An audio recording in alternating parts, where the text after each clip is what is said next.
Ya pemirsa, mari kita simak bersama informasi terpopuler dari situs cnbcindonesia.com sepanjang hari ini yang telah kami pilihkan untuk Anda. Informasi terpopuler yang pertama adalah China bela Iran. Pemerintah China secara terbuka menyatakan dukungan kepada Iran dalam menghadapi eskalasi konflik dengan Amerika Serikat dan juga Israel. Sikap tersebut disampaikan oleh Menteri Luar Negeri China, Wang Yi, dalam komunikasi diplomatik dengan sejumlah mitra internasional. Dalam pembicaraan dengan Menteri Luar Negeri Iran, Abbas Araghchi, Beijing menegaskan dukungannya terhadap hak Iran untuk membela kedaulatan, keamanan, dan integritas teritorialnya. China juga menekankan pentingnya melindungi hak serta kepentingan sah setiap negara sesuai hukum internasional. Selain itu, Wang mendesak Washington dan Tel Aviv agar segera menghentikan operasi militer demi mencegah konflik meluas di kawasan. Dalam komunikasi terpisah dengan Menteri Luar Negeri Oman, Badar Al-Busaidi, China menilai tindakan militer tersebut berpotensi melanggar prinsip-prinsip piagam PBB dan memperburuk stabilitas regional. Kepada Menteri Luar Negeri Prancis, Jean-Noël Barrot, Wang juga mengingatkan resiko tatanan global kembali pada pola hukum rimba apabila negara-negara besar bertindak sepihak berdasarkan keunggulan militer. China menyatakan siap memainkan peran konstruktif melalui jalur diplomasi, termasuk di Dewan Keamanan PBB, guna mendorong penghentian perang dan mengembalikan isu nuklir Iran ke meja perundingan politik.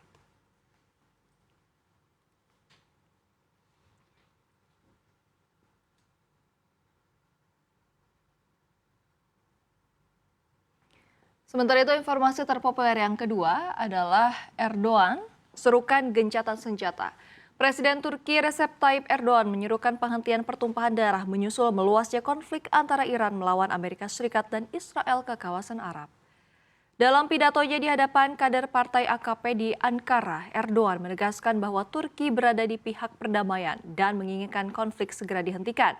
Ia menekankan pentingnya mengakhiri kekerasan agar penderitaan warga sipil berhenti dan kawasan dapat mencapai perdamaian yang telah lama diharapkan. Erdogan juga menyatakan kesiapan Ankara untuk mengintensifkan komunikasi diplomatik di semua tingkatan guna mendorong tercapainya gencatan senjata dan pemulihan stabilitas regional. Dalam pernyataannya, Erdogan menilai serangan yang dilakukan oleh Washington dan Tel Aviv sebagai tindakan yang tidak sah serta berpotensi memperburuk situasi. Meski tetap menjaga hubungan kerja dengan Presiden Amerika Serikat Donald Trump, ia kembali melontarkan kritik terhadap langkah militer Israel. Turki, anggota NATO yang berbatasan langsung dengan Iran, sejauh ini belum menjadi sasaran langsung serangan balasan Teheran. Namun Ankara menegaskan tidak menginginkan konflik dengan negara tetangga, terlebih di tengah momentum bulan suci Ramadan.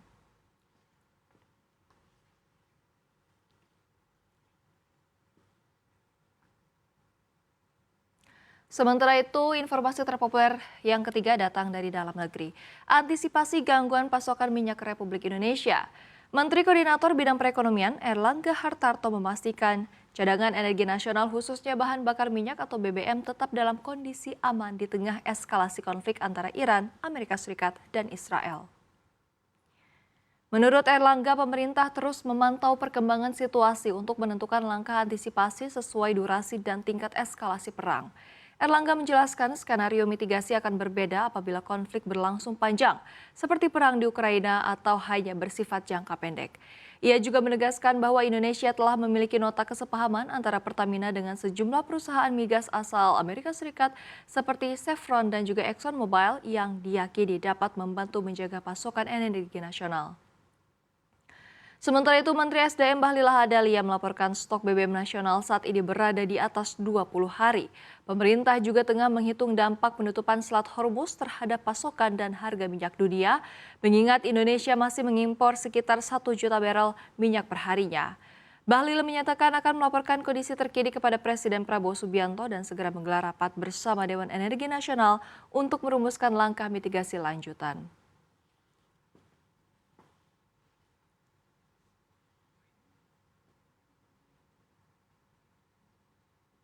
Dan kini kita ke informasi terpopuler yang keempat atau yang terakhir. Buruh minta THR bebas pajak. Menteri Ketenagakerjaan Yasir Lim merespons permintaan buruh agar tunjangan hari raya atau THR dibebaskan dari pajak penghasilan pasal 21. Ia menyatakan usulan tersebut masih akan dikaji lebih lanjut, namun untuk Lebaran 2026, ketentuan perpajakan tetap berlaku sehingga THR masih dikenakan PPh 21 sesuai dengan aturan yang ada. Secara regulasi, THR merupakan bagian dari penghasilan pegawai yang menjadi objek PPh 21. Berdasarkan Peraturan Pemerintah Nomor 58 Tahun 2023, penghitungan pajak atas THR menggunakan mekanisme tarif efektif rata-rata yang terbagi dalam kategori A, B, dan juga C disesuaikan dengan status perkawinan dan jumlah tanggungan. Tarif pajak yang dikenakan berkisar 0% hingga 34% tergantung besaran penghasilan bulanan.